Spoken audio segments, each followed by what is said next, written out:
Hello मेरे प्यारे बच्चों, स्वागत है आप सभी का हमारे यूट्यूब चैनल पर। पिछली बार अपन ने 40 क्वेश्चन कर लिए थे पिछली क्लास के अंदर। आज ही क्लास में हम फिर आपके लिए जो इम्पोर्टेंट 40 क्वेश्चन हैं वो और लेके आए हैं। तो लाडलो, बिना समय गवाए अपन फटाफट इसको स्टार्ट करते हैं, क्योंकि टाइम अपने को ख़राब करना है ही नहीं।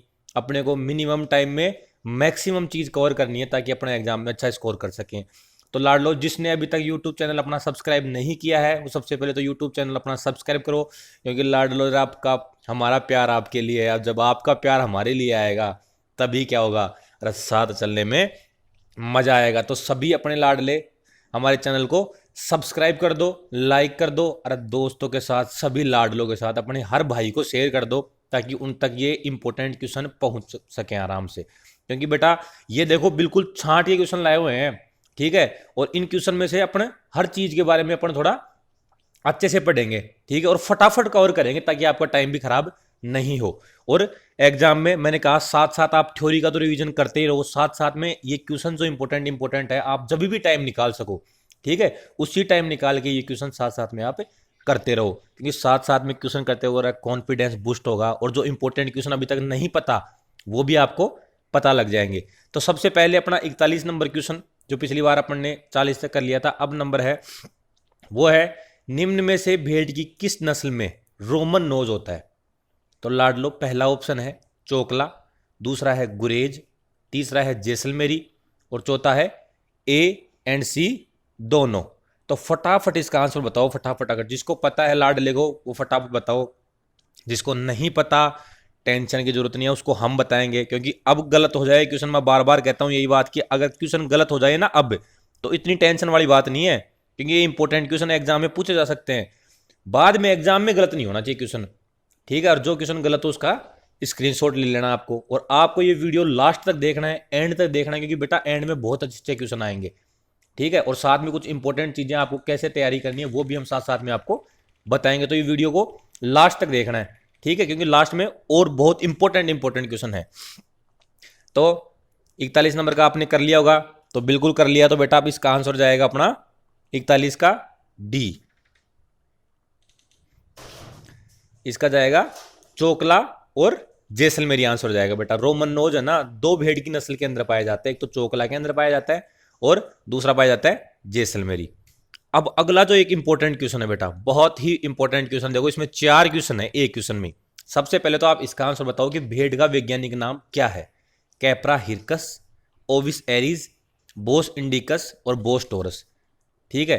ये बेटा चारों ही इंपॉर्टेंट नाम है। तो सबसे पहले तो आप भेड़ का वैज्ञानिक नाम बताओ फटाफट, अरे एक कॉपी के अंदर लिखते जाओ ताकि आपको पता रहे कितने क्वेश्चन मेरे सही हो रहे हैं, ठीक है, ताकि आपका कॉन्फिडेंस बूस्ट हो रहा है। अरे नहीं तो साथ साथ नए क्वेश्चन अगर गलत भी हो गया तो बिल्कुल चिंता की बात नहीं है, क्योंकि गलत भी हो गया ना लाड लो, तो ये सोच लो कि क्वेश्चन अभी गलत हो रहे हैं, कम से कम ये क्वेश्चन अपने को अब पता लग गया, ठीक है। और जिन भाइयों का रिवीजन हो चुका है, अरे उनका तो एक बार फिर से रिवीजन हो रहा है ये।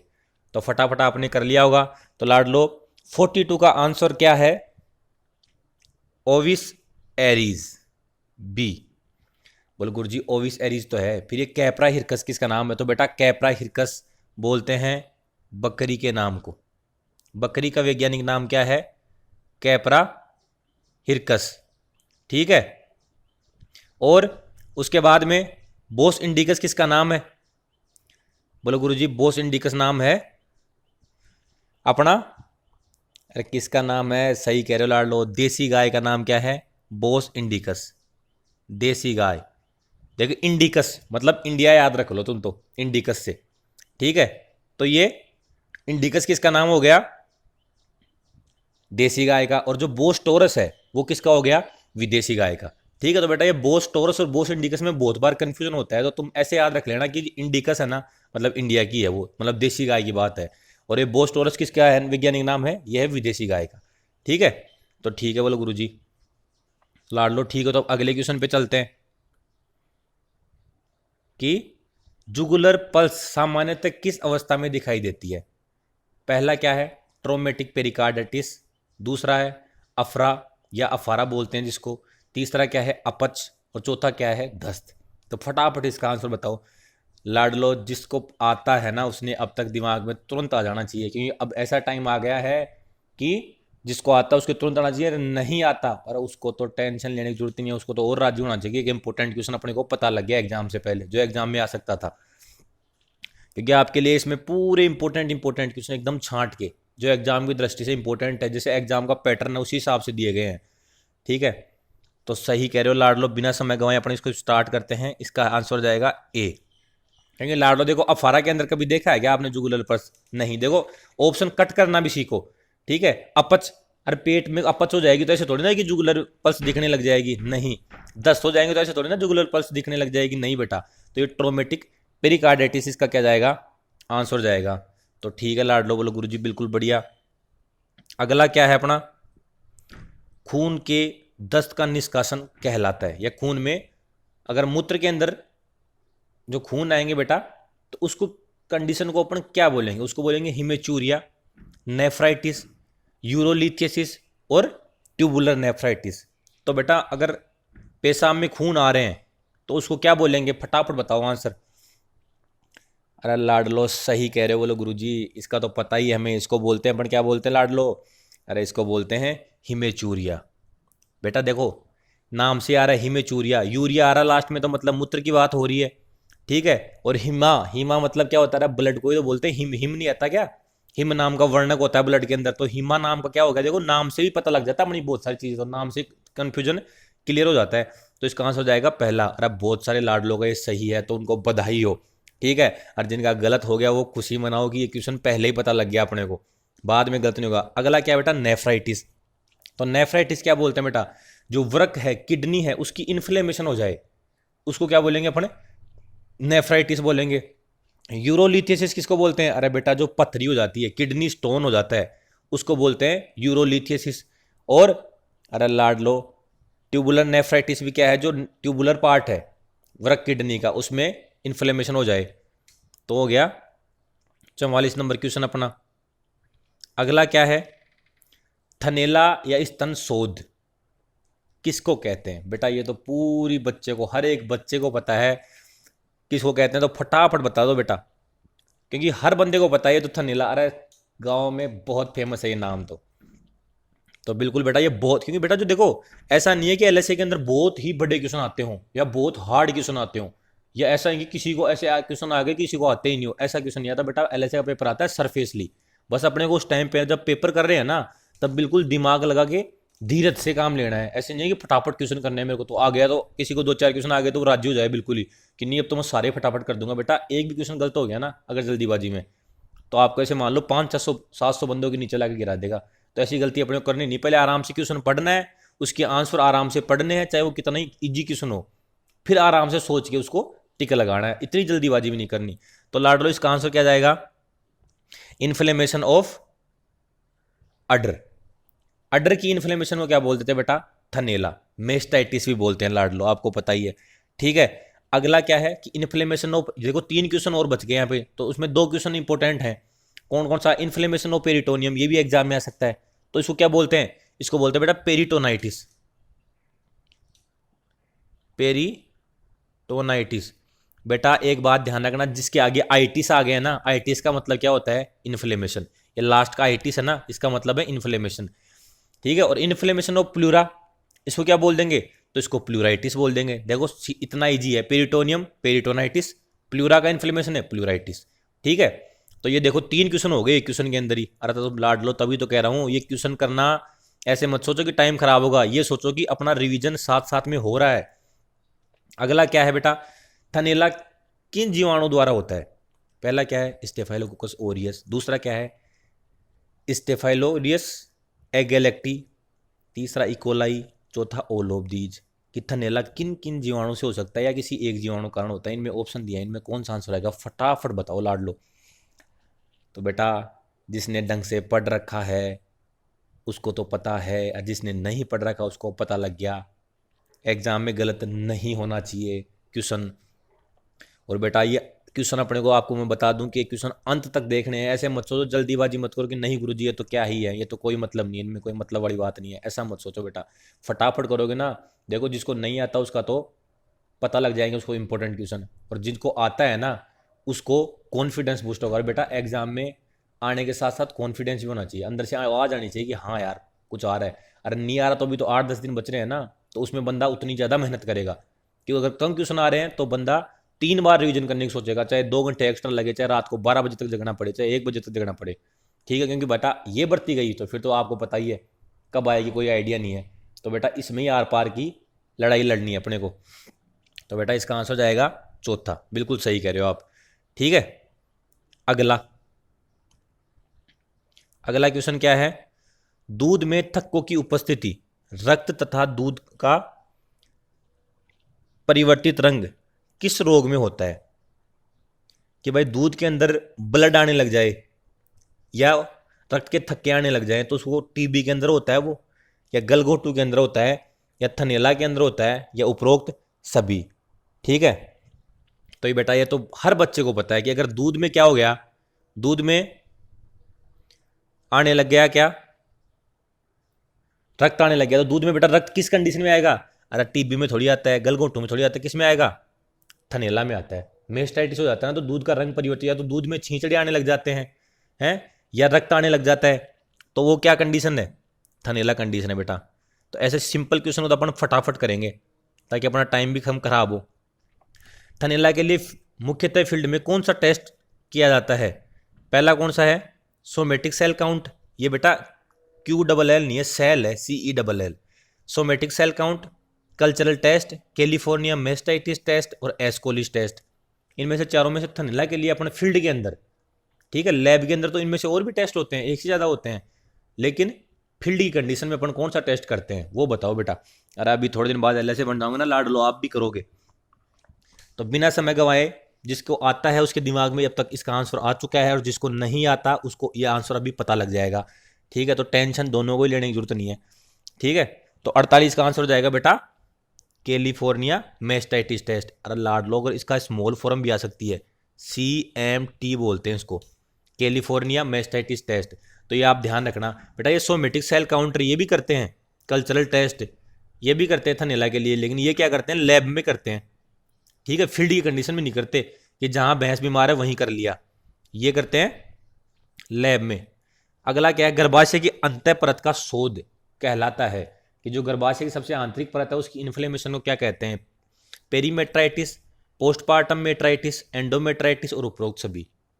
तो बेटा देख लो, ये शोथ है ना, शोध है मतलब क्या है, इन्फ्लेमेशन है, तो सबके आगे क्या आ गया लास्ट में? आइटिस। ये देखो आइटिस, आइटिस और आइटिस, इसका मतलब क्या है? ये बात हो रही है इन्फ्लेमेशन की। और गर्भाशय की आंतरिक परत को क्या बोलते हैं? अरे आंसर सही बता रहे हो आप, बिल्कुल सही बता रहे हो गुरुजी, तीसरा आंसर जाएगा इसका, सही कह रहे हो लाडलो, क्योंकि सबसे आंतरिक परत को बोलते हैं एंडोमेट्रियम। और अगर इन्फ्लेमेशन हो जाए तो आखिर में क्या लगा देते हैं? आइटिस, तो क्या हो गया? एंडोमेट्राइटिस। चलो लाडलो देखो, समय तो गंवाना है ही नहीं अपने को, समय तो पहले ही बहुत कम है गुरुजी। अगला क्या है, वे औषधियां जो लैंगिक इच्छा और क्षमता को बढ़ाती हैं उन औषधियों को क्या कहते हैं? एंटीसेप्टिक, हिप्नोटिक, फिरेमोन, एफ्रोडीजियक प्रॉपर्टी की, एफ्रोडीजियक औषधि। तो क्या बोलेंगे? ए आएगा, बी आएगा, सी आएगा, डी आएगा? फटाफट बेटा अपनी कॉपी में लिख लो साइड में, या मन में सोच लो।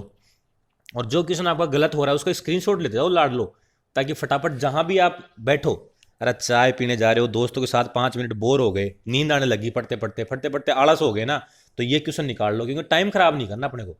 टाइम तो किसी कंडीशन में खराब नहीं करना। 10 दिन तो ऐसे मान ले लाड लो क्या, अरे आप तो खुद कह रहे हो कि गुरुजी झोंक देंगे, जान झोंक देंगे 10 दिन तो। ठीक है, तो बेटा इसका आंसर हो जाएगा बी, एफ्रोडीजियक। ठीक है, अगला क्या है, अर्गट निम्न में से जो अर्गट औषधि है वो किससे प्राप्त होती है? जीवाणु से प्राप्त होती है, विषाणु से प्राप्त होती है, कवक से या कृमि से? फटाफट इसका आंसर बताओ लाडलो, जिसको पता है ना वो फटाफट बता देगा। ठीक है, तो सही कह रहे हो लाडलो, इसका आंसर क्या जाएगा? सी जाएगा। बेटा अपने को इस क्वेश्चन क्या करना नहीं है, फटाफट क्वेश्चन करने हैं ताकि अपना रिवीजन भी हो जाए, जो क्वेश्चन गलत हो रहे हो अपने को पता भी लग जाए, कम समय में पता लग जाए। क्योंकि ऐसे नहीं है, क्योंकि इस टाइम पे टाइम तो खराब कर ही नहीं सकते अपन।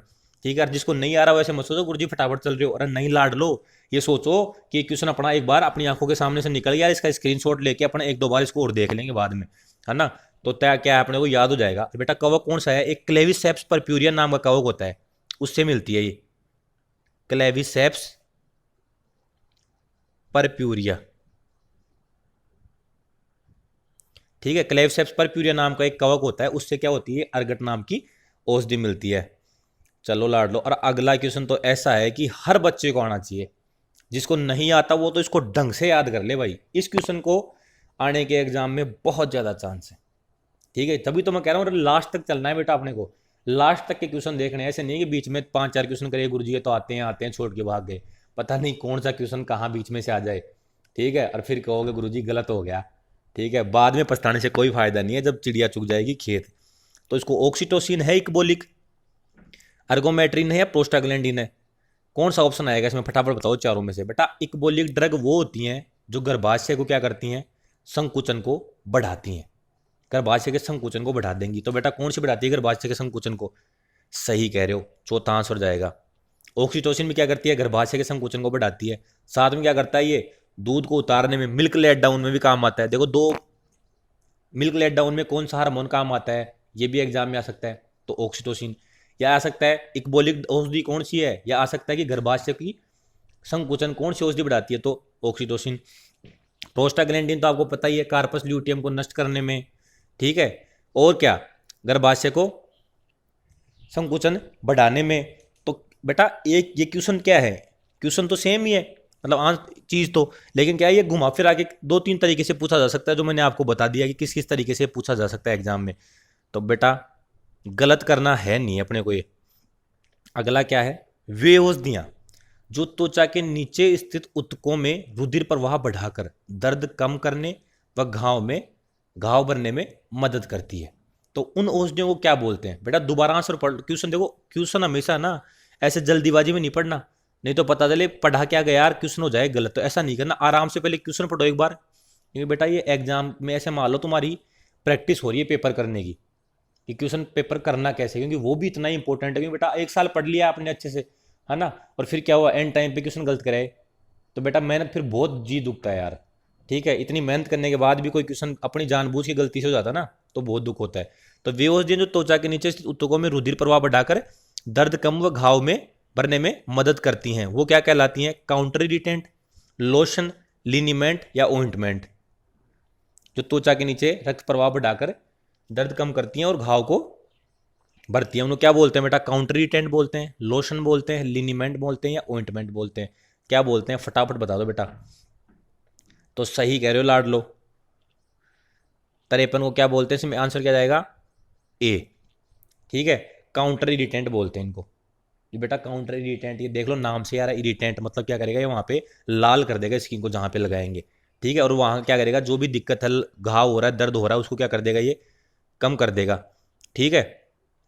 अगला देखो वही सेम क्वेश्चन आ गया, ठीक है, उसका उल्टा आ गया, औषधियाँ जो गर्भाशय की चिकनी पेशियों को ढीला करे, ढीला क्या मतलब करे, कि शिथिल कर दे, जो संकुचन हो रहे थे उनको कम कर दे, ऐसी औषधि को क्या बोलते हैं, इक्बोलिक, टोकोलाइटिक, रूबीफेशिएंट और नन।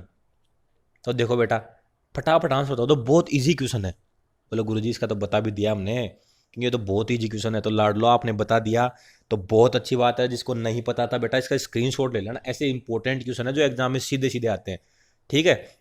तो बेटा देखो इसका अभी क्या बताया था, इक्बोलिक तो आएगा नहीं, क्योंकि तो क्या करता है, गर्भाशय के संकुचन को बढ़ाता है, तो बेटा आंसर क्या चला गया, टोकोलाइटिक, ठीक है। तो टोकोलाइटिक क्या करता है, जो गर्भाशय की चिकनी पेशियां उनको शिथिल कर देता है, ढीला कर देता है, तो आंसर हो गया इसका बी।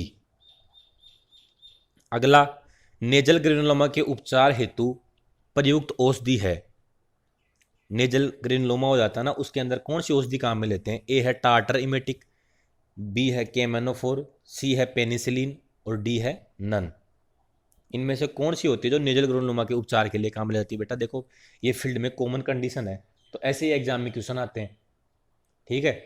तो कौन सी हो गई, अरे सही कह रहे हो बेटा, टार्टार इमेटिक यूज करते हैं, ठीक है, ए ऑप्शन जाएगा इसका। क्योंकि बेटा केमेनोफोर तो आपको पता ही है, अरे कहीं चोट लग जाए और चीज़ है उनमें ज़्यादा काम में लेते हैं, पर पेनिसिलिन तो क्या है, एक एंटीबायोटिक है। तो नेजल ग्रेनुलोमा के अपन टार्टार इमेटिक मुख्य रूप से काम में लेते हैं, तो इसका आंसर क्या जाएगा, ए। तो सही हो गया तो बहुत बधाई हो, और सही नहीं हुआ तो इसका स्क्रीनशॉट ले लो बेटा। तो बाद में आप जब भी फ्री रहो तो इन स्क्रीनशॉट का एक बार रिवीजन कर लेना, ताकि ये क्वेश्चन आपको अच्छे से याद ही रह जाए। अब निम्न में से कौन सी औषधि गोलकर्मियों के निवारण हेतु प्रयुक्त है, एंटी सिस्टोडल, एंटी ट्रिमेटोडल, और तीसरा क्या है, चौथा क्या है, ऑल ऑफ दीज एंटी निमेटोडल। तो इनमें कौन सी है, फटाफट बता दो बेटा। अरे लाडलो फटाफट बता दो, इसका आंसर क्या जाएगा। ठीक है, तो बेटा गोलकृमि को क्या बोलते हैं, आप सबको पता है, गोलकृमि को बोलते हैं निमेटोड। ठीक है, तो 56 का आंसर क्या चला जाएगा, एंटी निमेटोडल। ठीक है, अगला क्या है, औषधि जो अंतः परजीवी और बाह्य परजीवी दोनों पर काम करती है। बेटा ये आपने फील्ड में अगर प्रैक्टिस कर रहे हैं ना, उनको तो पता है ही है। ठीक है, आपको भी पता होनी चाहिए, क्योंकि ये बहुत काम आती है फील्ड के अंदर। ठीक है, तो एल्बेंडाजोल, फेनबेंडाजोल और आयोमेक्टिन। तो बेटा सही कह रहे हो, इसका आंसर बहुत ईजी क्वेश्चन है। और अगर आपको नहीं पता ना बेटा, तो टेंशन लेने की जरूरत नहीं है, इसका स्क्रीनशॉट ले लो। क्योंकि आयोमेक्टिन जो बाहर चिचड़ी चिड़ी है उनको भी मारता है, और जो शरीर के पेट के अंदर कीड़े हैं उनको भी मारता है। लेकिन फेनबेंडाजोल और एनबेंडाजोल सिर्फ बाहर के बाह्य परजीवी को नहीं मारती, सिर्फ ये अंतः परजीवी को मारती हैं। ठीक है, तो यह बात आपको ध्यान रखनी है। और बेटा ये फेनबेंडाजोल के बारे में एक खास बात है कि जो प्रेग्नेंट जानवर होते हैं ना, उनको अपन फेनबेंडाजोल दे सकते हैं, वो नुकसान नहीं करती प्रेगनेंसी के अंदर। आइए क्या है अगला, प्लाज्मा में पीलापन किसके कारण होता है, बिलीरुबिन के कारण, बिलीवर्डिन के कारण, ए और बी दोनों, या जेंटोफिल के कारण। ठीक है, तो इसमें पीला रंग कैसे हो जाएगा बिलीरुबिन, तो बेटा बताओ बिलीरुबिन का कलर कैसा होता है, बिलीवर्डिन का कैसा होता है, या जेंटोफिल का कैसा होता है, तो आप तुरंत बता दोगे। अरे बिल्कुल सही कह रहे हो लाडलो, आंसर जिसको पता था उसने बता दिया, लिख लिया होगा अपनी कॉपी में, जिसको नहीं पता था वो भी स्क्रीनशॉट ले लेगा, उसको पता एक इंपॉर्टेंट क्वेश्चन लग जाएगा। ठीक है, तो बेटा 58 को जाएगा बिलीरुबिन, क्योंकि बेटा पीला रंग है ना, बिलीरुबिन के कारण पीला रंग होता है। ठीक है, बिलीवर्डिन के कारण तो हरा होता है, तो इसमें क्या आंसर चला जाएगा, ए चला जाएगा। अगला क्या है, किडनी के समान केंद्रक किसका होता है, किडनी के समान किसका केंद्रक मिलेगा, किस कोशिका का केंद्र किडनी के समान होगा, मोनोसाइट, बेसोफिल, लिम्फोसाइट और न्यूट्रोफिल। ठीक है, तो फटाफट बता दो इसका क्या आंसर जाएगा 59 का, मोनोसाइट जाएगा या बेसोफिल जाएगा या लिम्फोसाइट जाएगा या न्यूट्रोफिल। तो बेटा क्योंकि इनके चारों के केंद्रक इंपॉर्टेंट है बेटा, इनके चारों के केंद्रक पढ़ने आपको किस कोशिका का केंद्रक कैसा होता है। ठीक है, तो इसका आंसर क्या जाएगा बेटा, मोनोसाइट। ये बेटा क्वेश्चन इंपॉर्टेंट है, इसको आप स्क्रीनशॉट ले लो। अगर आपका सही हो गया तो बहुत बधाई, और गलत हो गया तो इसका स्क्रीनशॉट ले लो। और आप इसको याद रखना कि किडनी का जैसा केंद्रक, जो अपनी किडनी होता है ना उसकी शेप का केंद्रक, ठीक है, किसके अंदर पाया जाता है, मोनोसाइट के अंदर पाया जाता है। बोले गुरुजी बिल्कुल सही बात है। अब बताओ कि रुमंथी, अगला क्वेश्चन है 60 नंबर, कि रुमंथी सुअर पोल्ट्री में सर्वाधिक पाई जाने वाली डब्ल्यूबीसी है। ठीक है, कि कौन सी डब्ल्यूबीसी रुमंथी में, सुअर में, पोल्ट्री में सर्वाधिक पाई जाती है। ठीक है, तो अब इसके ऑप्शन ले लो, न्यूट्रोफिल, मोनोसाइट, लिम्फोसाइट और मैक्रोफेज। इन चारों में से कौन सी न्यूट्रोफिल है जो रुमंथी जानवरों में ज़्यादा पाई जाती है। तो बेटा उसका आंसर फटाफट बता दो किसको। देखो आप न्यूट्रोफिल बताओगे, लेकिन बेटा न्यूट्रोफिल इनमें नहीं पाई जाती। जो कुत्ता है ना उसमें न्यूट्रोफिल ज़्यादा पाई जाती है। ठीक है, इनमें कौन सी ज़्यादा पाई जाती है रुमंथी जानवरों में, इसके अंदर पाई जाती है बेटा लिम्फोसाइट, सर्वाधिक मात्रा में पाई जाती है। जो डब्ल्यूबीसी है ना, उन डब्ल्यूबीसी में सबसे ज़्यादा कौन सी डब्ल्यूबीसी मिलती है, लिम्फोसाइट मिलती है। अगर कुत्ता आ जाए ना इसकी जगह तो उसमें आएगी न्यूट्रोफिल, आंसर चला जाएगा। ठीक है, अब अगला क्वेश्चन कि भाई दूध में पाई जाने वाली प्रोटीन है, केजीन प्रोटीन है, लैक्ट एल्बुमिन प्रोटीन है, लैक्ट ग्लोब्युलिन प्रोटीन है, या सभी। ठीक है, ये बेटा बहुत इंपॉर्टेंट क्वेश्चन है। ठीक है, ऐसे ऐसे क्वेश्चन ये एग्जाम में आते हैं, तो आपको ये क्वेश्चन आना ही चाहिए। और नहीं आता तो अब इसको याद कर लेना, इसका स्क्रीनशॉट ले लेना। ठीक है, अरे लाडलो गलत नहीं करना अपने को एक भी क्वेश्चन। ठीक है, हम कोशिश करेंगे कि सारे इंपॉर्टेंट क्वेश्चन आपको हम प्रोवाइड करवा सकें। ठीक है, तो इसका आंसर क्या चला जाएगा, सही कह रहे हो लाडलो, बिल्कुल इसका आंसर डी चला गया जाएगा। और बहुत सारे लाडलो का मेरे को पता है कि सारों का सही है। कुछ अपने लाडले जिनको नहीं पता, तो लाडलो उनको तो खुश होना चाहिए कि अपने को क्वेश्चन ये एग्जाम से पहले पता लग गया। अगर एग्जाम के बाद पता लगता तो दिक्कत हो जाती, क्योंकि बेटा ये चारों प्रोटीन है ना, ये तीनों प्रोटीन केजीन, लैक्ट एल्बुमिन, लैक्ट ग्लोबिन, तीनों का ना ये प्रोटीन ही है और तीनों दूध में पाई जाती हैं। तो इसका आंसर चौथा चला जाएगा। अगला क्या है, दूध में सबसे परिवर्तनशील संगठन, कि दूध के अंदर सबसे ज़्यादा मात्रा उसकी चेंज होती रहती है, किसी जानवर में इतनी कम हो गई, किसी में बहुत ज़्यादा हो गई, किसी में मिड हो गई। तो सबसे ज़्यादा परिवर्तनशील संगठन कौन सा है? प्रोटीन, लैक्टोज, वसा और खनिज। तो बेटा ये तो बहुत इंपॉर्टेंट क्वेश्चन है। जो भी बच्चा गांव से संबंध रखता है, और मेरे को पता है अपने मैक्सिमम बच्चे, हम तो गांव से ही हैं भाई लोग, ठीक है, और हमको तो ये चीज़ पता ही है कि सबसे ज़्यादा परिवर्तनशील, जिसकी मात्रा कम ज़्यादा होती रहती है, वो कौन सा है? अरे बोलो गुरुजी सही बता रहे हैं हमें, इसका आंसर जाएगा सी, वसा। क्यों बेटा?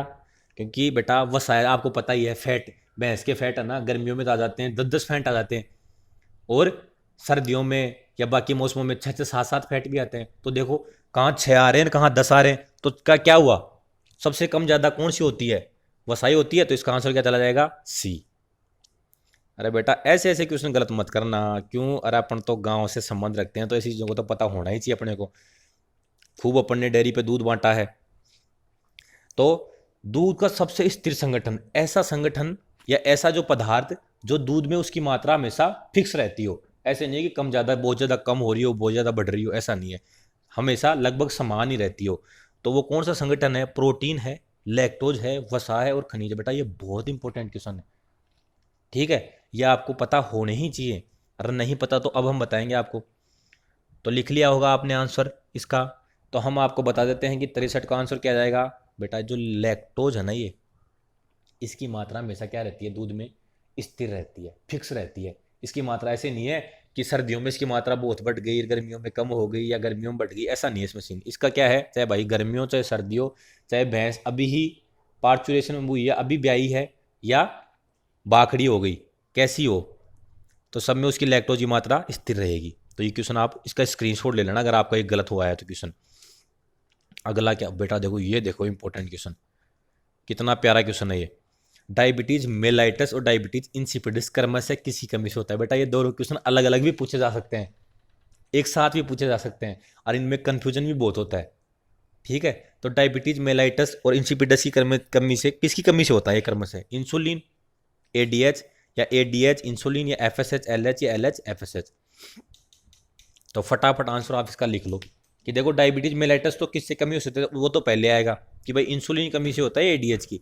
और डायबिटीज इंसिपिडस है, उसका आंसर आएगा ये दूसरा पीछे वाला। तो बताओ क्या आएगा इसका आंसर? सही कह रहे हो बेटा। समय देखो अपने को खराब नहीं करना है, आता है तो आता है, और नहीं आता तो सीख लेंगे। भाई नहीं आता तो इससे ज़्यादा क्या होगा, भाई सीखेंगे ना। ऐसे तो है नहीं कि भाई मेरा नुकसान हो गया, मेरे को तो पता नहीं क्या ही होगा। अरे बेटा बढ़िया हो गया, ये क्वेश्चन अभी पता लग गया, बाद में एग्जाम में गलत होकर पता लगता तो वो तब ज़्यादा दुख होता। अब तो क्या है, कोई बात नहीं, अब तो और ज़्यादा मेहनत करेंगे 10 दिन। तो इसका आंसर बेटा क्या जाएगा? सही कह रहे हो लाड लो, इसका आंसर जाएगा ए। क्यों बेटा? जो ये इंसुलिन की कमी से होती है ना, जिसको बोलते हैं ना मैंने शुगर हो गई इसके, तो उसको बोलते हैं बेटा डायबिटीज मेलाइटस, या इसको ना डायबिटीज हो गई, तो बेटा वो तो होती है मेलाइटस, ठीक है। इसका संबंध तो किससे होता है? शुगर से होता है, ठीक है। और एडीएच की कमी से क्या होता है? Diabetes insipidus. इसमें क्या होता है? ये पानी से संबंधित होता है, पेशाब में पानी की मात्रा बढ़ जाती है, ठीक है। तो इसका और एफएसएच तो वैसे ये ऑप्शन तो वैसे गलत हो गए, क्योंकि इनका तो कोई संबंध ही नहीं है डायबिटीज से, सिर्फ इन दो ऑप्शनों का संबंध है। तो इनमें देख लो आप कौन सा है, ठीक है। तो इसका आंसर चल जाएगा ए। इसका स्क्रीनशॉट ले लो भाई अगर किसी का गलत हो गया तो, क्योंकि ये तो ऐसे ऐसे क्वेश्चन तो गलत होने ही नहीं चाहिए भाई। अब क्या है, कौन सी धमनी अडर को रक्त पहुंचाती है? अडर को कौन सी धमनी रक्त पहुंचाएगी? Femoral artery, saphenous artery, external pudic artery, या कैरोटिड आर्टरी। इन चारों आर्टरियों में से, चारों धमनियों में से कौन सी धमनी, ठीक है, अडर को यानी कि अयन को रक्त सप्लाई करती है? तो फटाफट बताओ लाड लो। देखो इसमें क्वेश्चन वैसे ही आप क्या है, ऑप्शनों को कट करना भी सीखो। अगर मान लो आपको क्वेश्चन समझ में नहीं आ रहा ना एक बार, तो ऑप्शनों को कट करना भी सीखो। तो पहले तो आपको इसको आंसर बता देता हूँ मैं। आपने जिन लाडलों ने आता है, जिसको उन्होंने क्या कर लिया होगा, इसको टिक कर लिया होगा, तो अपन उनका टाइम खराब नहीं करेंगे। जिनको नहीं आता उनको साथ साथ बताएंगे कि फटाफट कम समय में अपने को क्या करना है, मैक्सिमम क्वेश्चन करने हैं, वो भी समझ के। तो 65 का आंसर चला जाएगा सी, एक्सटर्नल प्यूडिक आर्टरी। तो बेटा देखो फीमोरल आर्टरी ये तो पैर से संबंधित है, सिफेनस आर्टरी ये भी पैर से संबंधित है कुत्ते में, कैरोटिड आर्टरी ये हृदय से संबंधित है। तो ये तीन ऑप्शन तो वैसे ही कट हो गए। तो कौन सा आंसर चला गया इसका? C answer, external pudic artery. तो बेटा ये इंपॉर्टेंट है, इसका स्क्रीनशॉट ले लेना अगर आपका गलत हो रहा हो। अरे सही हो रहा है उसको तो बधाई हो भाई, और गलत हो रहा है उसको बधाई हो, क्योंकि उसका भी क्वेश्चन यही तो गलत हो रहा है। अगला क्या है बेटा, ये देखो बहुत इंपॉर्टेंट, देखो कितना शानदार क्वेश्चन आया है। गर्भकाल पूर्ण होने करने के पश्चात, गर्भकाल पूर्ण करने के पश्चात मृत भ्रूण का शरीर से बाहर आना। हमेशा क्वेश्चन आराम से पढ़ो, जल्दीबाजी मत करो, क्योंकि बेटा थोड़ी सी जल्दीबाजी के चक्कर में गलत हो गया ना अगर क्वेश्चन, तो आप कभी अपने आप को माफ नहीं कर पाओगे। तो आराम से क्वेश्चन पढ़ना है। पहला ऑप्शन है स्टिल बर्थ, दूसरा है अबॉर्शन, तीसरा है प्रीमेच्योर बर्थ और चौथा है बर्थ। ठीक है, तो लाडलो इतना इजी क्वेश्चन है ये, तो देखते ही टिक लगाना था इसको। तो बोले गुरुजी लगा दिया। अरे तो मेरे प्यारे लाडलो मजा आ गया फिर तो। और जिनका गलत हो गया उनको हम बता देते हैं कि गर्भकाल पूर्ण करने के पश्चात मृत भ्रूण बाहर आ रहा है ना, तो उसको क्या बोलते हैं अपन, उसको बोलते हैं स्टिल बर्थ। ए ऑप्शन जाएगा इसका आंसर। तो लाडलो जिनका सही है उनको बधाई हो, और जिनका गलत है उनको भी बधाई हो कि उनको एक क्वेश्चन पहले पता लग गया। अब ये 3 क्वेश्चन देखो, इसके साथ 3 क्वेश्चन और कर लेते हैं। अबॉर्शन क्या होता है कि गर्भकाल पूरा होने से पहले ही मृत भ्रूण बाहर आए, उसको अबॉर्शन बोलते हैं। ठीक है, प्रीमेच्योर बर्थ किसको बोलते हैं कि गर्भकाल पूरा होने से पहले अगर जीवित बच्चा बाहर आ जाए। प्रीमेच्योर मतलब कि अभी क्या है, पूरा मेच्योर नहीं हुआ बच्चा और पहले ही बाहर आ गया, जिंदा आ गया, तो उसको बोलते हैं प्रीमेच्योर बर्थ। और बर्थ तो पता लगी गया आपको कि सामान्य टाइम पे, सही टाइम पे सही से बच्चा हो जाए, उसको तो नॉर्मल बर्थ बोल ही देते हैं। ठीक है, एक बेटा ये अगला क्वेश्चन और भी इंपॉर्टेंट है। देखो सारे इंपॉर्टेंट क्वेश्चन आपके लिए छांट के लाए हैं ताकि ये आपको पता रहे। प्रथम ट्राइमेस्टर में गर्भपात होना और गर्भाशय में पोटैटो सूप जैसी मवाद पड़ना किसका लक्षण है। देखो बेटा ये जो पोटैटो सूप है ना, ये एक स्पेसिफिक लक्षण है किसी का। अब वो आपको पता होना चाहिए किसका है भाई। ब्रुसेलोसिस में होता है ये, सर्रा में होता है, ट्राइकोमोनियसिस में होता है, या कोई नहीं। इसमें चौथा ऑप्शन आएगा। कौन सा ऑप्शन आएगा बताओ, फटाफट आंसर बताओ इसका, क्योंकि तो देखते ही टिक मारना है ऐसे क्वेश्चन को। तो भाई सीधी सी बात है, क्वेश्चन आता है तो आता है, इसमें दिमाग लगाने की जरूरत नहीं है इसमें कि इसमें थोड़ा बहुत क्या करते हैं, कोई पहला करें दूसरा करें। इसमें आता है तो आता है, नहीं आता तो गलत है आंसर, सीधी सी बात है इसका। और नहीं आता तो लाडलो टेंशन नहीं लेनी, अपने को क्या करना है, इसको स्क्रीनशॉट ले लेना है, याद रखना है। और साथ में ये जो देखो जो क्वेश्चन गलत हो रहा है ना, तो उस टॉपिक को आप पूरे टॉपिक को दोबारा रिवीजन कर दो। कि जैसे मान लो ये अपना क्या हुआ, अबॉर्शन वाला क्वेश्चन गलत हो गया, तो अबॉर्शन वाले सारी चीज़ों को दोबारा पढ़ लो, एक बार रिवीजन मार लो आप फटाफट, ताकि आपका दोबारा रिवीजन हो जाए। तो बेटा इसका आंसर क्या जाएगा, आप सबको पता है, सट आंसर जाएगा बेटा सी, ट्राइकोमोनियसिस। ठीक है, ब्रुसेलोसिस का तो आपको पता ही है, ये तो थर्ड ट्राइमेस्टर के अंदर इसके अंदर अबॉर्शन होता है। ठीक है, और ये सर्रा होता है ना, इसके कारण होता है। अभी बताता हूँ, अगला क्वेश्चन वही है बेटा। अगला क्वेश्चन आ गया 68 नंबर कि ऊंटनी में सबसे ज्यादा गर्भपात का कारण कौन सा है। बेटा ये एग्जाम में बहुत इंपॉर्टेंट है, या तो ऊंटनी का पूछ लेंगे या इसके जगह आंसर क्या दे देंगे कि भैंस में सबसे ज्यादा गर्भपात का कारण कौन सा है। ठीक है, तो पहला कौन सा है ऊंटनी में, ट्रिपेनोसोमा इवांसाई, माइकोबैक्टीरियम, बुरसेलो अबोर्टस, और जो अपना आखिरी है ऑप्शन वो क्या है, ट्राइकोमोनियसिस। ट्राइकोमोनियसिस, इसमें कौन सा आंसर हो जाएगा बेटा, ये भी क्या है, सीधा टिक लगाने वाला क्वेश्चन है, इसमें ज़्यादा सोचने वाली जरूरत नहीं है। आता है तो आता है, नहीं आता है तो अब याद कर लेंगे। बोलो गुरुजी अब गलत हो जाए तो कोई बात नहीं, एग्जाम में गलत नहीं होना चाहिए, आप तो ऐसा काम कर दो। तो लाडलो बिल्कुल ऐसा ही काम कर देंगे। ठीक है, तो 68 का आंसर क्या चला जाएगा, सही कह रहे हो बिल्कुल, इसका आंसर चला जाएगा ट्रिपेनोसोमा इवांसाई। तो बेटा इसकी वजह से कौन सा रोग होता है, सर्रा। ठीक है, तो सर्रा रोग के कारण सबसे ज़्यादा गर्भपात किस में होते हैं, ऊंटनी में होते हैं, जो ट्रिपेनोसोमा इवांसाई कारण होता है। बेटा बुरसेला अबोर्टस है। ठीक है, इसके कारण किस में होता है, मुख्यतः कारक किसका है ये बेटा, जो गाय और भैंस है ना, गाय भैंस, इसमें गर्भपात का सबसे मुख्य कारण क्या है, ये बुरसेला अबोर्टस है। तो देखो 2 क्वेश्चन हो गए आपके यहीं पे। ठीक है, और इसका पता लग गया कि ब्रुसेला अबोर्टस के अंदर थर्ड ट्राइमेस्टर के अंदर होता है। एक इंपॉर्टेंट चीज ये है कि थर्ड ट्राइमेस्टर के अंदर क्या होता है, इसमें गर्भपात होता है। तो देखो एक ही क्वेश्चन से अपने को 3-4 बातें पता लग गई। अगला क्या है, देखो बहुत इंपॉर्टेंट और बहुत इजी दोनों ही बात है इस क्वेश्चन में। अगले में बोलो गुरुजी कैसे कि प्रसव के समय पेल्विक कैविटी को फैलाने वाला हार्मोन कौन सा है? प्रोजेस्टेरोन, एस्ट्रोजन और रिलैक्सिन। और चौथा क्या है? कोई नहीं, रिलैक्सन नहीं है भाई, ये रिलैक्सिन है। अरे बोलो गुरुजी इसको तो हमने सीधा स्टेडियम से बाहर टिकाया है, ये तो हमारा सही है तो लाड लो, सही है तो इसका आंसर क्या जाएगा? इसका आंसर जाएगा कि ऐसे क्वेश्चन को तो अपने को फटाफट करना है भाई, ऐसे क्वेश्चन तो अपने को गलत करना ही नहीं है। अगर ऐसे क्वेश्चन भी अपने गलत होने लगे ना तो फिर हो जाएगी गड़बड़। तो रिलैक्सिन। और अगर गलत हो गया ना किसी लाडले का तो फटाफट इसका स्क्रीनशॉट ले लेना, क्योंकि इंपॉर्टेंट चीज़ है। ठीक है, तो रिलैक्सिन देखो नाम से पता लग रहा है, रिलैक्सिन मतलब रिलैक्स कर देगा, पेल्विक कैविटी को रिलैक्स कर देगा, फैला देगा। तो वो हार्मोन कौन सा हो गया? रिलैक्सिन। एस्ट्रोजन का पता ही है आपको। एस्ट्रोजन बेटा ये देखो तीन चीज़ें बताऊंगा, तीनों बहुत इंपॉर्टेंट है। कौन कौन सी? एक तो बताई दी, एक तो क्वेश्चन हो ही गया। दूसरा क्या? एस्ट्रोजन, ये हीट के लिए जिम्मेदार हार्मोन होता है, आपको पता ही है। ठीक है, और दूसरा ये इंपॉर्टेंट एग्जाम में क्वेश्चन आने का चांसेस रहते हैं इसके। और प्रोजेस्टेरोन, इसको गर्भावस्था हार्मोन कहते हैं, प्रोजेस्टेरोन को। ठीक है, तो गर्भावस्था हार्मोन अगर पूछ लेते हैं एग्जाम में कि गर्भावस्था हार्मोन किसको कहते हैं, तो कौन सा आंसर चल जाता है इसका? ए। अगर पूछ लेते हीट के लिए जिम्मेदार हार्मोन कौन सा है, तो आंसर कौन सा चला जाता है इसका? बी। ठीक है, तो देखो तीन क्वेश्चन हो गए ना आपके एक क्वेश्चन में ही, और ये तीनों ही most most very very important question है। मैंने कहा था ना लास्ट में आपके लिए बहुत इंपॉर्टेंट क्वेश्चन लेके आऊंगा, इसलिए क्या है वीडियो को अंत तक देखना है बेटा। ठीक है, अब अगला कौन सा है? निम्न में से स्टीरॉयड हार्मोन कौन सा है? LH, FSH, progesterone, oxytocin. इनमें स्टीरॉयड हार्मोन कौन सा है? बोलो गुरुजी कई तो कह रहे हैं लाडले, कई उन्होंने आंसर टिका दिया, कई लाडले कह रहे हैं कि अभी गुरुजी ये थोड़ा इसमें थोड़ा कन्फ्यूजन सा हो रहा है, कौन सा थोड़ा आइडिया नहीं लग रहा। तो कोई नहीं बेटा, ये इंपॉर्टेंट क्वेश्चन है, अगर आपको आ रहा है तो कोई दिक्कत नहीं है, नहीं आ रहा तो इसका स्क्रीनशॉट ले लेना, ये बहुत इंपॉर्टेंट है। ठीक है, तो बेटा इसका आंसर कौन सा जाएगा? इसका आंसर जाएगा सी। क्योंकि बेटा ये देखो आप एक चीज ध्यान लगा लो, एलएच कहाँ से निकल रहा है? पिट्यूटरी से। एफएसएच कहाँ से निकल रहा है? पिट्यूटरी से। ऑक्सीटोसिन कहाँ से निकल रहा है? पिट्यूटरी से। तो ये एक तीन तो सेम ही हो गए ना। ठीक है, तो मतलब क्या है, ये तीनों तो क्या जाएंगे? कैंसिल। ठीक है, सी ऑप्शन क्या है? प्रोजेस्टेरोन।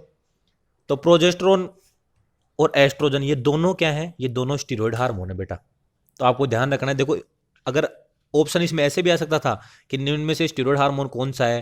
प्रोजेस्टेरोन, एस्ट्रोजन, ए और बी दोनों। तो आपको प्रोजेस्टेरोन एस्ट्रोजन दोनों हार्मोन कैसे हैं? स्टीरॉयड टाइप के हैं। तो इसका आंसर कौन सा लग जाएगा? सी। ठीक है भाई लाड लो, अगला क्वेश्चन करते हैं कि सुपर ओव्यूलेशन के लिए जिम्मेदार हार्मोन कौन सा है? बेटा इतना तो इजी क्वेश्चन है, इतना ही इंपॉर्टेंट क्वेश्चन है, दोनों ही बात है इसके अंदर। पहला जाएगा एफएसएच, दूसरा पीएमएसजी, तीसरा ए और बी दोनों, और प्रोलैक्टिन। इसको तो मेरे को लगता है लाडलों ने टिका के छोड़ा होगा, इसको छोड़ा ही नहीं होगा बेटा। ऐसे ऐसे क्वेश्चन गलत हो गए ना तो फिर तो अपन कहीं पे रैंक ही नहीं कर पाएंगे। तो ये तो अगर आपको आता है तो बहुत ही बधाई हो, और नहीं आता है ना तो इसका स्क्रीनशॉट ले लेना, ऐसे क्वेश्चन गलत मत कर देना। इसीलिए तो कह रहा मैं एग्जाम में जो जो इंपॉर्टेंट क्वेश्चन है ना आने वाले, वो आपके लिए कलेक्शन लेके आए हम। ठीक है, और आगे भी अभी क्या है, आगे भी क्लासों में लेके आते आएंगे आपके लिए, जब तक आपकी एग्जाम होगी ना। और हो सकता है हम आपके लिए पूरी गायनी, जितनी भी गायनी है ना पूरी, उसको 2 या 3 क्लासों में, पूरी इंपॉर्टेंट गायनी को 2 या 3 क्लासों में रिवीजन करवा देंगे। देखना आप 3 घंटे दे दोगे ना तो आपकी पूरी गायनी रिवीजन करवा दूंगा मैं, इसकी टेंशन मत लो आप। ठीक है, तो आपके लिए जल्दी ही क्लास लेके आएंगे। अगर आपने कमेंट बॉक्स में करके बताया कि हाँ गुरुजी हमें गायनी पढ़नी है, और मैक्सिमम लोगों ने कमेंट में करके बताया कि हाँ गुरुजी गायनी पढ़नी है मेरे को, ठीक है 3 दिन में करवा दो आप पूरी गायनी का रिवीजन करवा दो। ठीक है, सारी इंपॉर्टेंट चीज़ें पढ़ा दो उनमें, उसके बाद बाहर से क्वेश्चन नहीं आना चाहिए। तो बेटा मैं आपके लिए बिल्कुल तैयार करके लाऊंगा, लेकिन आपको क्या करना पड़ेगा, कमेंट बॉक्स में करके बताना पड़ेगा हाँ गुरुजी हमें पढ़ना है। तो बेटा इसका आंसर क्या जाएगा? इसका आंसर जाएगा सी, एफएसएच और पीएमएसजी। सुपर ओव्यूलेशन के लिए जिम्मेदार हार्मोन है। प्रोलैक्टिन किसके लिए जिम्मेदार है? बेटा अगर ये भी आंसर क्वेश्चन आ सकता है कि प्रोलैक्टिन किसके लिए जिम्मेदार है, तो बेटा ये जिम्मेदार है एक तो मातृत्व के लिए, जो माँ की भावना है उसके लिए, और दूसरा क्या है, मुर्गियों में ब्रूडीनेस के लिए। इन दोनों के लिए कौन सा हार्मोन जिम्मेदार है? प्रोलैक्टिन है। तो देखो 2 क्वेश्चन हो गए ना आपके यहाँ पे। अगला क्या है? सर्जरी के जनक कौन है? तो बेटा सर्जरी के जनक option A Joseph Lister, Sushruta, स्टीवोट, ओस्टवोल्ड। बेटा बहुत ईजी क्वेश्चन है। ठीक है, सर्जरी का फादर साहब भी कह देते हैं उनको अपन। तो कौन है वो? देखो इसमें ऐसे क्वेश्चनों में अपन टाइम नहीं लगाएंगे, सुश्रुत बोलते हैं उसको, क्योंकि ये तो क्या है भाई, आता है तो आता है, नहीं आता तो नहीं आता, इसमें सोचने की जरूरत नहीं है। तो ऐसे क्वेश्चनों में अपन बिल्कुल भी टाइम खराब नहीं करेंगे अपना। और जिनको नहीं पता हो बेटा कोई दिक्कत नहीं है, स्क्रीनशॉट ले लो। अगला क्या है, सर्जरी शब्द की उत्पत्ति लेटिन शब्द से हुई है, अरबी से, ग्रीक से। ठीक है, किससे हुई है? तो ये भी क्या है, सीधा क्वेश्चन है, इसमें ज़्यादा दिमाग लगाने की जरूरत नहीं है। पता है तो है, नहीं पता तो लाड लो, अब कर लेंगे। बोलो गुरुजी क्या दिक्कत है, अभी तो एग्जाम का पेपर तो है ही नहीं ना ये, तो अब याद कर लेंगे, एग्जाम में गलत नहीं होना चाहिए। तो बेटा सही कह रहे हो, इसका आंसर क्या है, ये ग्रीक शब्द से है। ठीक है, अगला क्या है, निसंक्रमण को कहते हैं, निसंक्रमण को क्या कहते हैं बेटा? डिकंटामिनेशन, निर्जीवीकरण, उपरोक्त दोनों, कोई नहीं, चौतर। फटाफट बताओ भाई लाडलो, निसंक्रमण किसको कहते हैं? जिसको पता है वो बता दो, जिसको नहीं पता उसको हम बताएंगे, ताकि उसका क्वेश्चन एग्जाम में गलत नहीं हो सके। अरे लाडलो, हम आपके लिए मेहनत कर रहे हैं, तो बस आपको एक छोटा सा काम करना है, इस चैनल को सब्सक्राइब कर देना है, लाइक कर देना है, और अपने प्यारे दोस्तों तक शेयर कर देना। और हमारा प्यार आपके लिए और आपका प्यार हमारे लिए आएगा ना, तभी हमारा कॉन्फिडेंस बूस्ट होगा। हम आपके लिए और मेहनत करेंगे, और अच्छी अच्छी चीज़ हम जो आपको 8-10 दिन में इंपॉर्टेंट है, जो आपके पेपर में बहुत ज़्यादा आपका योगदान दे सकती हैं, वो आपके लिए लेकर आएंगे। अरे हम भी मेहनत करने के लिए, हमें भी क्या होगा, हमें भी मोटिवेशन मिलेगा। ठीक है, तो आपको सब्सक्राइब कर देना इसको। सही कह रहे हो बेटा, इसका आंसर क्या चला जाएगा? इसका आंसर चला जाएगा सी, उक्त दोनों। बेटा डिकंटामिनेशन भी निसंक्रमण, डिकंटामिनेशन, निर्जीवीकरण, ये तीनों सेम ही बात है। आपको कंफ्यूजन होने की जरूरत नहीं है कि गुरुजी निसंक्रमण क्या है, डिकंटामिनेशन क्या है, सेम ही चीज है तीनों। तो आपको कंफ्यूज नहीं होना ऐसे क्वेश्चनों में। ठीक है, अगला क्या है, किस रोग का निदान या किसी रोग के निदान के उद्देश्य से की जाने वाली सर्जरी क्या कहलाती है? एक्सटिरपेटिव, माइनर, एक्सप्लोरेटरी और कॉस्मेटिक। ठीक है, चारों में से कौन सा आंसर आएगा इसका? फटाफट बताओ। जो किसी रोग के निदान के लिए सर्जरी की जाती है, उस सर्जरी को क्या बोलते हैं अपन? ठीक है, तो 75 का आंसर क्या चला जाएगा लाडलो? सही कह रहे हो मेरे भाई, इसका आंसर चला जाएगा एक्सप्लोरेटरी। माइनर सर्जरी क्या होती है? कि जिसमें कोई गुहा ओपन नहीं की हो। ठीक है, मेजर सर्जरी जिसमें कोई गुहा ओपन कर ली हो। कॉस्मेटिक सर्जरी की सुंदरता बढ़ाने के लिए सर्जरी की गई हो, कि क्या हुआ, कान काट दिए, ईयर क्रॉपिंग कर दी, पूंछ काट दी कुत्ते की ताकि वो और सुंदर दिखे, वैसी सर्जरी क्या हो, कॉस्मेटिक सर्जरी टाइप में भी आ गई हो। तो अगला क्या है, शल्य क्रिया की जाती है रोगी को मौत के मुंह से बचाने के लिए, पशु के स्वभाव सहज बनाने के लिए, शरीर की विकृति को ठीक करने के लिए, और उपरोक्त सभी। अपन भाई सर्जरी क्यों करते हैं? तो ये क्वेश्चन तो देखो आपको सबको ही पता है। बोले गुरुजी इसमें तो आंसर आराम से इजीली कोई भी कर देगा इसको। लेकिन बेटा ये बेटा जब एग्जाम में टेंशन में रहता ना आदमी, तो ऐसे ऐसे क्वेश्चन भी गलत कर देता है, इसमें भी ज़्यादा दिमाग लगा देता है। बेटा ऐसे क्वेश्चन में ज़्यादा दिमाग नहीं लगाना, इसका आंसर चला जाएगा डी। भाई कुछ भी कर, मौत के मुंह से बचाने के लिए भी करते हैं स्वभाव को सहज करने के लिए भी करते हैं। स्वभाव सहज कैसे? कास्ट्रेशन कर देंगे तो जो एक्टिव हो रखा था ना बुल, वो क्या हो जाएगा, स्वभाव उसका सरल हो जाएगा, ढीला हो जाएगा। ठीक है, अब चौथा, हॉट एयर ऑन का तापक्रम होता है। ठीक है, 170 डिग्री 40 मिनट के लिए, 160 डिग्री 60 मिनट के लिए, 120 डिग्री 8 घंटे के लिए, और सभी। ठीक है, अब देखो ना, आपको इसमें ऐसे नहीं है गुरुजी एक ही आएगा। देखो जो हॉट एयर ओवन होता है ना, उसका तापक्रम अपने टाइम अलग अलग हो गया। जैसे इसमें क्या हुआ, ज़्यादा टेम्परेचर तो कम टाइम हो गया, 40 मिनट हो गया। इसमें कम टेम्परेचर हो गया तो ज़्यादा टाइम हो गया। और यहाँ 120 डिग्री आ गया टेम्परेचर, तो और ज़्यादा टाइम हो गया, और ज़्यादा टाइम के लिए अपन वहाँ पे रखेंगे। तो इसका आंसर क्या जाएगा बेटा? इसका आंसर जाएगा, सही कह रहे हो, डी जाएगा बेटा। ठीक है, अरे जिन लाडलों ने पढ़ रखा है वो तो धुआंधार तरीके से टिका रहे, क्वेश्चनों को छोड़ ही नहीं रहे।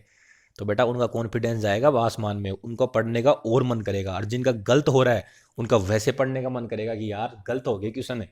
भाई 8-10 दिन में अब जो जो टॉपिक गलत हो रहे हैं ना अपने यहाँ पे, उनका पूरा का दोबारा रिवीजन कर देंगे अपन। चाहे रात को 12 बजे सोए, 1 बजे सोना पड़े, लेकिन मेहनत पूरी करेंगे, पूरा सिलेक्शन लेके छोड़ेंगे अब। ठीक है, तो रक्त स्कंदक का कार्य क्या है? रक्त स्कंदक क्या काम करता है? अगला क्वेश्चन हो गया अपना, सूक्ष्म जीवों को मारना, रक्तस्राव को जमने से रोकना, रक्तस्राव को रोकना, मृत अवकोश को रोकना। तो बेटा रक्त स्कंदक का क्या काम है भाई? ब्लड क्लोटिंग वाला क्या काम करेगा? तो 78 नंबर का आंसर क्या जाएगा? ये रक्तस्राव को रोकेगा बेटा, क्योंकि नाम से पता लग रहा है स्कंदक, मतलब जब खून बह रहा है ना तो उसको खून बहने नहीं देगा, उसको क्लोट कर देगा, और रक्त बह रहा है ना उसको रोक देगा। ठीक है, तो इसको क्या बोल देंगे, ब्लड क्लोटिंग बोलते हैं ना हिंदी में तो क्या हो गया रक्त स्कंदक, इंग्लिश में क्या हो गया ब्लड क्लोटिंग, तो इसका आंसर चला जाएगा सी। ठीक है, अगला क्या है अपना क्वेश्चन, हॉट एयर ओवन में स्टरलाइज किए जाते हैं, सर्जिकल पैक स्टरलाइज करते हैं या सर्जिकल मास्क स्टरलाइज करते हैं या बीकर पेट्रिडिस या कोई भी कांच का उपकरण हो, ठीक है, वो करते हैं, या चौथा सी। तो बेटा ये क्वेश्चन, ऐसे क्वेश्चन बहुत इंपॉर्टेंट है, ऐसे क्वेश्चन एग्जाम में आते हैं कि कौन सी चीज़ कहाँ पे स्टरलाइज करते हैं, कई बार एग्जाम में ऐसी चीज़ें पूछ लेते हैं। तो हॉट और ऑन में क्या करेंगे, इसमें कौन सा ऑप्शन जाएगा, फटाफट बताओ। लाडलो आपको दोबारा बता दूं कि मैं आपके लिए कोशिश करूंगा कि 3 घंटे के अंदर, ठीक है, जहाँ 20-22 क्लास लगती है ना, वहाँ 3 घंटे के अंदर जितनी भी गायने की इंपॉर्टेंट चीज़ें हैं उनका फटाफट फटाफट फटाफट फटाफट आपका रिवीजन करवा दूँ पूरी चीज़ों का। ठीक है, ताकि आपको अलग से उसमें अपना दिमाग लगाना नहीं पड़े। ठीक है, 3 घंटे आप क्लास देखोगे हमारी, तो फटाफट फटाफट क्या करोगे आप, उसको पूरी गायनी का रिवीजन कर लोगे, जितनी भी इंपॉर्टेंट गायनी है। तो अगर आप कमेंट बॉक्स में करके बताओगे गुरुजी हमें गायनी पढ़नी है, ठीक है, तो बिल्कुल आपके लिए हम लेके आएंगे फटाफट रिवीजन के लिए। ठीक है, क्योंकि बेटा आप समय बच रहा है बिल्कुल कम, और कम समय में क्या करना है अपने को, मैक्सिमम चीज़ क्या करनी है, कवर करनी है पूरी चीज़। क्योंकि बेटा अगर अपन ने खूब पढ़ लिया, रिवीजन नहीं किया ना, तो सारा सत्यानाश हो जाएगा। तो बेटा इसका आंसर जाएगा अपना 79 का आंसर जाएगा सी। बेटा सर्जिकल पैक और सर्जिकल मास्क ये तो है ना, ये अपन क्या होता है, जो अपना ऑटोक्लेव होता है उसके अंदर स्टरलाइज करते हैं मुख्यतः। तो इसका आंसर क्या जाएगा, सी। ये दोनों किससे करेंगे, ऑटोक्लेव से। ठीक है, अगर पूछ लेता नहीं सर्जिकल पैक किससे स्टरलाइज करते हैं, तो आप क्या कर देते, इसका आंसर है ऑटोक्लेव। अपना जो अंतिम क्वेश्चन है बेटा, बकरी प्रजनन फार्म कहाँ स्थित है, तो बेटा इसका आंसर क्या जाएगा, अजमेर में है, भीलवाड़ा में है, भरतपुर में या जालौर में। ठीक है, ये तो सीधा आंसर है, पता है तो पता है, नहीं पता है तो गुरुजी कोई दिक्कत नहीं है। बेटा जिसको नहीं पता उसको बिल्कुल भी टेंशन लेने की जरूरत नहीं है। ये सोच लो कि एक क्वेश्चन अपना पहले ही पता लग गया गलत होने से पहले, और जो टॉपिक गलत हो रहा है ना आपका, उस टॉपिक को आप एक बार पूरा दोबारा से पढ़ लो। जिस भी टॉपिक से कोई क्वेश्चन गलत हो रहा है उस पूरे टॉपिक को दोबारा पढ़ लो। मान लो अबॉर्शन से आपका कोई क्वेश्चन गलत हो रहा है ना, तो पूरे अबॉर्शन गर्भपात को दोबारा पढ़ दो, फटाफट रिवीजन कर दो, 10 मिनट 20 मिनट 25 मिनट में पूरा रिवीजन कर दो। ठीक है, तो उससे क्या होगा, आपका क्वेश्चन गलत होने के चांसेस बिल्कुल कम हो जाएंगे। तो बकरी फार्म आपको सबको बताया कहाँ है बेटा, सही बता रहे हो, ये आंसर जाएगा इसका, कहाँ पे, अजमेर में है बकरी फार्म। ठीक है, तो ये हो गए बेटा अपने 80 क्वेश्चन कंप्लीट। तो सबसे पहले तो क्या करो आप, अरे हम आपके लिए इतनी मेहनत कर रहे हैं तो आपको हमारा चैनल क्या करना है, सब्सक्राइब करना है, लाइक करना है, शेयर करना है और कमेंट करना है, बताना कि मजा आया या नहीं आया। ठीक है, और आज अगर आप कमेंट करके बताओगे तो आपके लिए हम गायनी और भी सारी सब्जेक्ट अपन के आपके लिए बिल्कुल शॉर्ट रूप में, ताकि फटाफट जिसने अभी देखा नहीं हो ना उसका भी फटाफट रिवीजन हो जाए। ठीक है, तो आपको अब बेटा थोड़ा ही टाइम बचा है, तो आपको जम के मेहनत करनी है। ठीक है, और आपके लिए और भी इंपॉर्टेंट क्वेश्चन आते रहेंगे। ठीक है, हमारे साथ जुड़े रहो और अपने सारे लाडलों तक ये चैनल को सब्सक्राइब करवा के अपने चैनल को अपने सारे दोस्तों को बताओ, ताकि ये बेटा जो इंपॉर्टेंट क्वेश्चन है ना बेटा, ये किसी से छूट नहीं जाए। क्योंकि गलत हो गया ना क्वेश्चन, सारी गड़बड़ हो जाएगी लाडलो, सारा काम हो जाएगा गलत। तो मिलते हैं अगली क्लास में, जब तक करो मेहनत जम के। Thank you.